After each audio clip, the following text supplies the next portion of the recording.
आज इस वीडियो में हम बात करेंगे नवरात्रि के 7वें दिन माँ कालरात्रि की पूजा कैसे की जाती है और कैसे आप उनका आशीर्वाद प्राप्त कर सकते हैं। यह देवी पार्वती का अत्यंत भयंकर और शक्तिशाली स्वरूप है, जिसका प्रकट दुष्टों का संहार करने के लिए हुआ था। इन्हें शुभंकरी भी कहा जाता है, क्योंकि इनका रूप भले ही डरावना हो, लेकिन ये अपने भक्तों को हमेशा शुभ फल दे सकती हैं, जो आप भी प्राप्त कर सकते हैं। माँ कालरात्रि की उत्पत्ति। पौराणिक कथा। देवी कालरात्रि की उत्पत्ति का प्रसंग।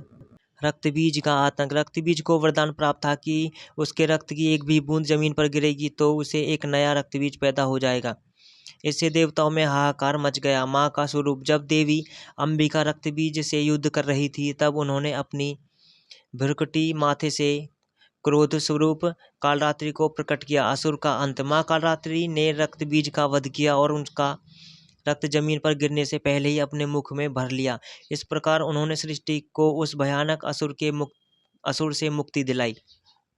माँ का दिव्य स्वरूप। माँ कालरात्रि का रूप अंधकार के समान काला और तेजस्वी है। केस इनके बाल बिखरे हुए हैं और गले में बिजली की तरह चमकने वाली माला। नेत्र। इनके नेत्र 3 नेत्र ब्रह्मांड की तरह गोल हैं, जिनसे अग्नि की किरणें निकलती है। वाहन। माँ का वाहन गर्दभ पे गदा है। शस्त्र। इनके 4 हाथ हैं। दायां ऊपर वाला हाथ अभय मुद्रा में, नीचे वाला वर मुद्रा में, बाएं ऊपर वाले हाथ में लोहे का कांटा और नीचे वाले हाथ में खड्ग है। पूजा विधि की बात करें तो सप्तमी की पूजा रात के समय भी की जाती है, जिसे निशाब पूजा कहते हैं।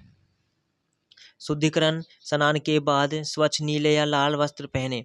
भोग। माँ कालरात्रि को गुड़ का भोग अत्यंत प्रिय है। पूजा के बाद गुड़ को ब्राह्मणों को दान करना या प्रसाद के रूप में बांटना बहुत ज़्यादा शुभ माना जाता है। पुष्प। माँ को लाल रंग के फूल, विशेषकर गुड़हल या रात की रानी के फूल अर्पित करें। मंत्र जाप। अगर आप 7वें दिन माँ का पूरा आशीर्वाद प्राप्त करना चाहते हैं, अच्छा फल प्राप्त करना चाहते हैं, तो आप इस मंत्र का जाप कर सकते हैं। दोस्तों, मंत्र का जाप करने से आपके सभी दुख कष्ट दूर हो जाएंगे।